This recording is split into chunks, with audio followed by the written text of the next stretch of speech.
The desert at night is a place where sound travels farther than light, and on the long stretch of Route 66 there are miles where even the wind refuses to stay too long, and it was on one of those miles, the one marked only by the rusted metal sign reading 77, that travelers first began to hear the voice, a small trembling voice calling from the darkness, asking them to stop, asking them to wait, asking them not to leave, because she could not find her way home.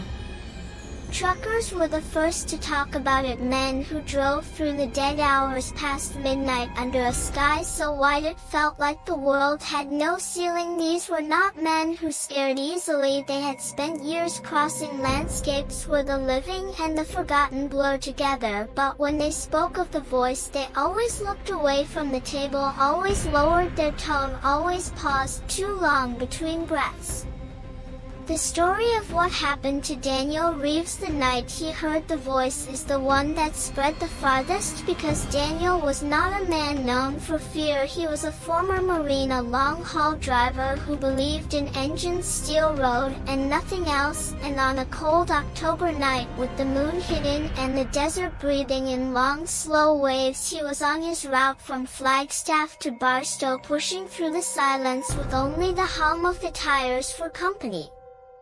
It was 2 a.m. when he passed the faded sign reading mile 77, the paint peeling, the number barely visible yet somehow always noticeable to the ones who needed to see it, and just as he drove by he heard it, a small voice drifting from somewhere near the open window of his truck. "Wait for me." Daniel thought it was the radio. Even though the radio was off, he checked the mirrors, saw nothing but the empty road stretching behind him, but the voice came again, soft, pleading, closer. "Please wait for me." He pulled over at first out of instinct, thinking someone might be hurt, but the moment the truck stopped the engine sputtered like it was choking on the air, the headlights blinked and then died, leaving him swallowed in the kind of darkness that feels alive. The air inside the cab grew heavier, colder, and the desert wind outside slid across the sand like movement without footsteps. Daniel stepped out with a flashlight, the beam cutting a thin line through the emptiness. The desert was silent in a way that warns you something is listening, something is thinking, something is waiting. He called out, asking if anyone needed help, but the only answer was a whisper of wind brushing over the long grass by the road. Then came the tapping. Soft at first, faint like fingertips brushing metal from a distance, and Daniel turned trying to find the source, but the tapping grew louder and more deliberate, moving closer, until he realized it was coming from the back of his truck, from the trailer that was locked from the outside with a steel latch no one could break without tools. The tapping continued, steady, patient, as if someone inside was knocking in a slow rhythmic pattern, trying not to scare him, but trying to be heard. Daniel felt a cold weight drop inside his stomach, and for the first time in years fear crawled up his spine. He walked toward the back of the truck, each step sinking deeper into the sense that something was wrong, deeply wrong, wrong in a way the human mind is not meant to understand, and when he reached the trailer door the tapping stopped completely. The silence that followed was worse. It stretched out thin and sharp, and Daniel felt himself breathing too loudly, felt the desert pressing in around him. Then just as he reached for the latch, a small voice spoke right beside his ear, so close he could feel the breath though no one was there. "Please do not leave me." He spun around, nearly dropping the flashlight, but no one stood behind him, only the endless highway stretching both ways, and the whisper of dust moving in the dark. The voice came again, this time not beside him, but behind the trailer door. "I am so cold in here."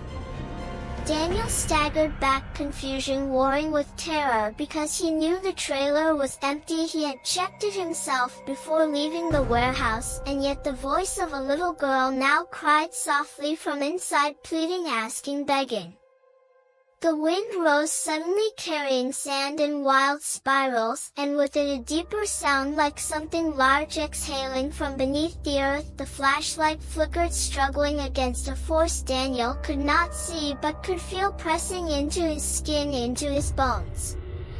He took another step back, shouting at whoever or whatever was inside, demanding it identify itself, but the only reply was a sound like small hands sliding down the inside of the metal walls, slow dragging trails as if tracing invisible shapes. Another whisper followed, weaker, more desperate. "Please open the door. I cannot breathe. I cannot feel my hands. I cannot see the light. Please help me, please." Daniel reached for the latch, driven by instinct, by training, by something human inside him, even while another part of him screamed to run, to get back in the truck and leave. But when his hand touched the cold metal of the lock, a violent bang slammed against the trailer door from the inside. One single blow so powerful it shook the entire truck. The sound was not from a child, it was not small, it was not weak, and the force of it sent Daniel stumbling backward into the dirt. Silence fell again, heavy, suffocating, absolute. Daniel slowly stood, his breathing ragged, his chest tight, and when he lifted his flashlight he noticed something had appeared on the trailer door, something that had not been there before. Lines drawn in the dust, faint shaky lines forming the shape of a handprint, small, child-sized, pressed into the metal from the inside. At that moment the truck headlights exploded back to life, flooding the desert with harsh, blinding light. The engine roared spontaneously as though gasping for air, and Daniel took the chance, sprinting to the driver's side, climbing in, slamming the door and hitting the gas pedal so hard his tires spun, sending sand into the dark before they caught the pavement, and the truck lurched forward. For several miles he did not breathe, did not blink, did not dare to look into the rearview mirror, but when he did he saw something that nearly stopped his heart. A figure walking along the shoulder of the road back where he had stopped, a small form moving slowly, head tilted slightly as if watching him leave, and though the headlights only caught it for a flicker of a second, he could tell it was a girl wearing something white-stained, dragging behind her, and her arms hung at her sides in a way that looked wrong, limp, broken, twisted in angles that should not be possible. But worst of all was that she was smiling, a wide, unnatural smile that stretched too far up her cheeks, as though her face had been carved into that expression long ago. Daniel drove through the night, refusing to stop until the first light of dawn cracked the sky open, and even then the fear stayed with him, the sense that something had touched him, something had followed him, something had marked him. The police later checked the trailer. It was empty, no signs of forced entry, no footprints in the sand, no evidence of anyone at mile marker 77. But the inside metal walls bore small scratches, thin lines scattered across the surface, as if someone with tiny fingers had pressed and clawed at the steel for hours. Locals say that every year exactly one traveler disappears near mile marker 77. Each one stops after hearing the little girl's voice. Each one hears the tapping from somewhere it should not be, and each one thinks they are helping someone who is lost, cold, frightened. But the desert does not hold children, it holds things, older things that mimic voices, things that wait in the dark, things that call for help, because help is exactly what they need to make you stop. Daniel did not speak of the voice for weeks after that night, even though it slipped into his dreams and curled itself around every quiet moment he tried to forget, but memory clung to him like desert sand sticking to skin, refusing to wash away, and every time he closed his eyes he saw the small figure on the roadside walking slowly with that impossible smile. As the days passed he began noticing things, small at first, easy to dismiss, but growing heavier, like footsteps approaching from behind. On the third night after the incident, Daniel woke in his cab to the sound of something breathing softly inside the truck, the kind of breathing that comes from a small chest rising and falling close by. Steady and calm, he froze, willing himself not to move, not to break the fragile silence, but the breathing continued inches away from him, and when he reached for the overhead light, it flickered weakly before casting the cabin in pale, sickly yellow glow, revealing an empty seat. No one there, no one visible, yet the breathing remained lingering in the air for another long moment before fading into nothing. Daniel tried to tell himself it was exhaustion, but something inside him knew better. He felt watched, even on crowded roads, even with other drivers around, even in broad daylight, like someone sat in the back seat quietly waiting for the engine to stop. He found handprints on the outside of his truck, tiny prints smeared across the lower part of the door, and though he washed them off, they returned the next morning clearer than before, as if freshly pressed. One night weeks later, he stopped at a diner on the outskirts of Kingman, a place known for feeding tired travelers, but the moment he walked in, the waitress, studying his shaken expression, asked if he was coming from the east side of the highway, the side where mile marker 77 lay. Daniel hesitated, unsure how she knew, but the diner went quiet, the few locals shifting uncomfortably before an elderly man at the counter spoke in a low, gravelly voice, telling Daniel that he was not the first to arrive. With that look in his eyes, he said the marker had a story older than the road itself, a legend told by native families long before the highway stretched across the desert. They spoke of a hungry thing that lived in empty spaces, a mimic spirit that called out with the voice of someone helpless, wounded, lost, always a child, because a child is the one sound a human heart cannot ignore. That spirit hid in shadows and shifted shape, feeding on those who stopped to help. It grew stronger by imitating suffering, and the more attention it received, the more real its presence became, until even the wind carried its borrowed cries. The man said some believed a real child once died there long ago, and the spirit clung to her last words, twisting her final fear into bait. Daniel wanted to deny it, to laugh it off, but the words crawled into his mind because he had seen that twisted smile, the way her arms hung wrong, the scratching inside the trailer. Those were not the signs of a child, those were the movements of something pretending something, wearing grief like a mask, searching for the next person willing to stop. Daniel returned to the road, shaken but determined to prove to himself that he was not losing his mind. He decided to drive past mile marker 77 again during daylight, hoping to see nothing to erase the terror with the comfort of a bright sun and empty desert. When he reached the familiar stretch of highway, the rusted sign leaning sideways, he felt a knot tightening in his gut. The land looked the same as every other mile, bare and dry, unremarkable, no footprints, no clues, only silence.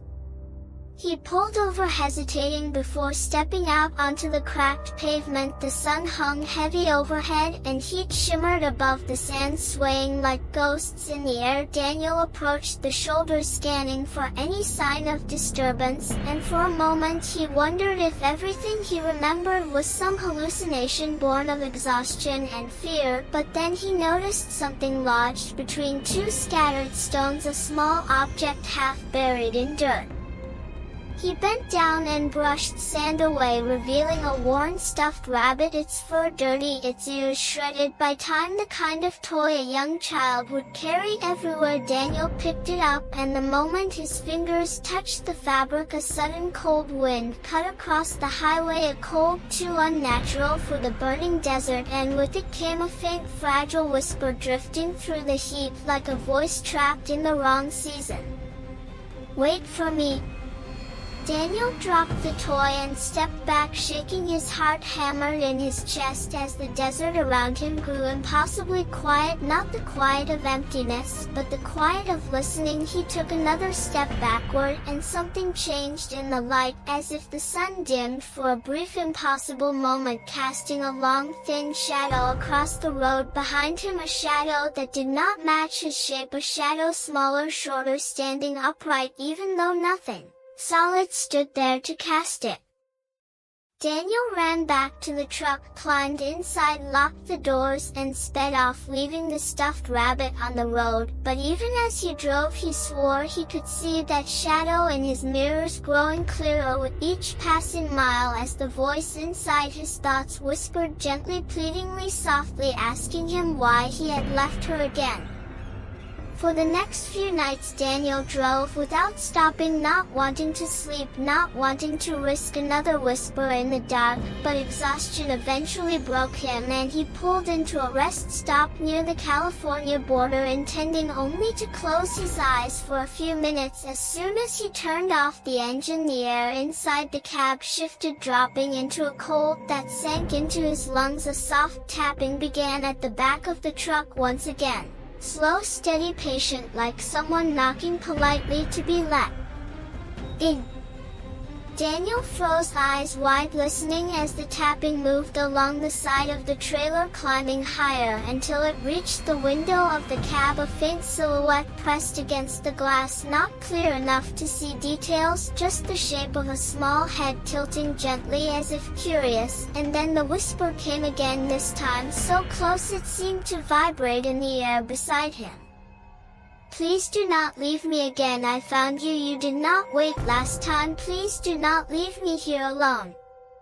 Daniel fumbled for the ignition, but the truck refused to start, the engine choking, sputtering, dying, and with each failed attempt the silhouette outside the window became clearer, taking on form, taking on depth, as if reality itself bent to allow her through. Her hair hung forward, hiding parts of her face, her arms dangling broken and twisted, her dress soaked in dust and shadow, and that same carved smile stretching impossibly upward as she pressed her palm against the glass, leaving a small handprint that began to frost over the window. In desperation, Daniel shouted for her to leave him alone, but the voice that answered was no longer a child's voice. It was deeper, layered, echoing like many voices speaking at once, as though whatever lived beneath her imitation was finally showing itself. You heard me, you stopped, you belong to me now. The cab went dark, then bright, then dark again, light flickering like a dying heartbeat. Daniel slammed the door open, stumbling into the night, running blindly across the rest area, gravel tearing at his boots, lungs burning. He ran until his legs collapsed beneath him, and when he looked back, the silhouette stood beneath the truck lights, watching him, unmoving as the lamps overhead flickered violently, struggling against an unseen force. Daniel never returned to the truck after that night. He walked away from driving altogether, choosing to disappear from the highways that had once been his life. He told no one where he went, but every so often travelers reported seeing a man on the roadside near the border, walking fast, looking over his shoulder constantly as if he feared someone was following him, and those who slowed down to ask if he needed help claimed he always said the same thing. Do not stop, do not ever stop on that road, do not ever listen to that voice. Locals say the mimic on mile marker 77 still calls out to passing drivers, especially during the darkest hours when the sky feels hollow and the desert wind carries more than sand. A small voice whispering from nowhere, asking for warmth, for comfort, for help. A voice that sounds so human, so fragile that even the cautious hesitate, because it is impossible to ignore a lost child in the dark. But the desert does not raise children, and the things that walk there do not smile unless they want you to come closer. Daniel tried to build a new life far from the desert, far from the roads, far from the endless hum of highway nights, but fear is a scent and some things follow it like hunters, and after months of hiding he realized the voice had not stayed at mile marker 77. It had followed him, carried on cold wind, carried in dreams, carried in the echo of footsteps that were not his. He rented a small room behind an old repair shop in a town where no one asked questions and people minded their own ghosts, and at first the silence felt safe, but safety is a fragile thing, a glass that shatters the moment something brushes against it. On the first night Daniel fell into exhausted sleep and dreamed of the desert, but the dream felt too real, too sharp, too close. He heard the gentle tapping again, the one that had haunted him from the trailer. Soft, rhythmic, patient, and it came from the corner of the room.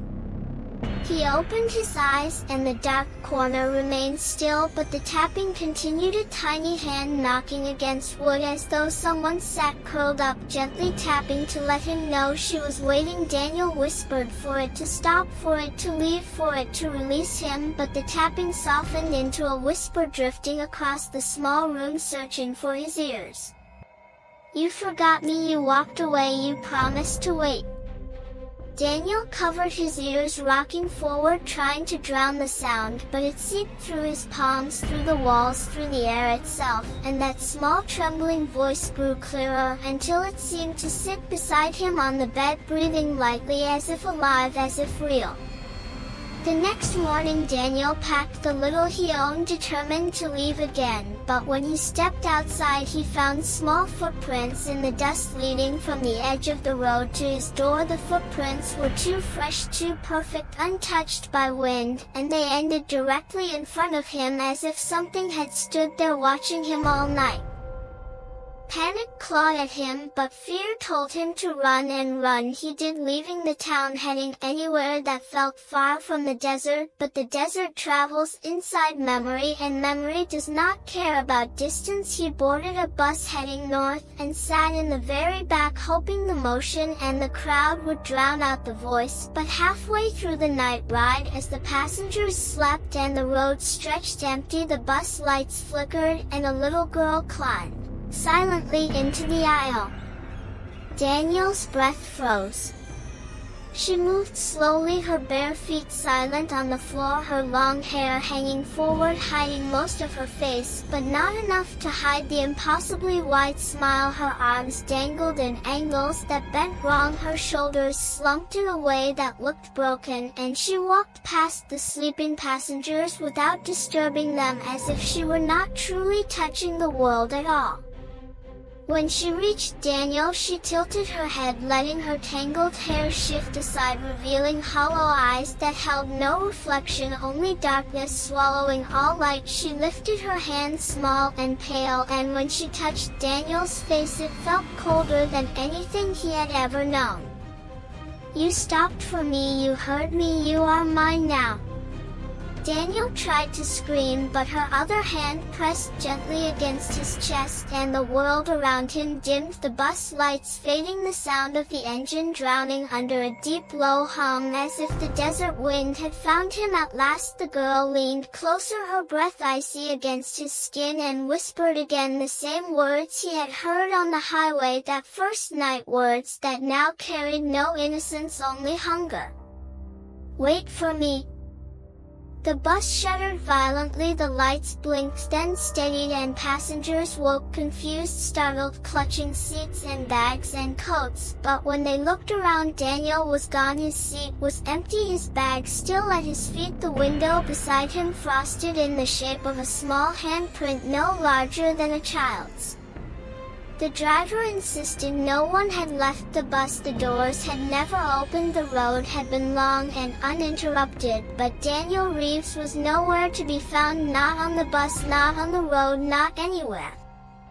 The local police searched the desert highways again and again but found nothing until a trucker weeks later reported seeing a man walking near mile marker 77 under the pale moonlight. The man looked lost, moving as if pulled forward by something unseen, and beside him walked a small figure holding his hand, her silhouette faint but unmistakable, her head tilted, her smile too wide, her steps drifting above the sand like she was gliding rather than walking. The trucker said the man looked back once, his eyes hollow as if he were trapped inside himself, unable to speak, unable to run, unable to leave, and the girl tugged at his arm, whispering something softly, something the wind carried for only a moment. "Do not leave me." They disappeared into the desert haze, swallowed by a darkness that did not belong to the night, and by morning the footprints on the sand had blown away, leaving only the old rusted sign of mile marker 77 standing crooked under the rising sun, watching the empty road, waiting for the next engine, the next traveler, the next kind heart willing to stop. Because the voice still calls. Soft. Small. Fragile, asking you to wait just one moment more. And those who listen never leave the desert again.